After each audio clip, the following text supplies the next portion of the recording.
বলতো ফাহিম, জাতীয় পশুর নাম কি? জাতীয় পশু? হ্যাঁ, গরু। গরু গরু কেন?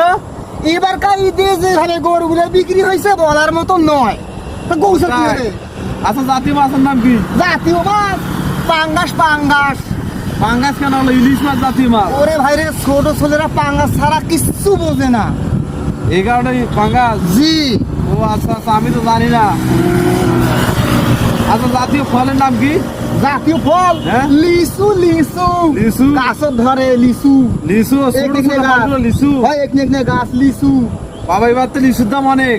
এই কারণে তো জাতীয় হয়ে গেছে, নাম প্রকাশ হয়ে গেছে জাতীয়। মাশাআল্লাহ, মাশাআল্লাহ। জাতীয় শাকের নাম কি? জাতীয় শাক এই বড় বড় পাতা আছে না, পুঁই শাক। হ্যাঁ। মাছের সাথে খাইতে সেই শাক, ওই জন্য ওই জাতীয় হয়ে গেছে পুঁই শাক।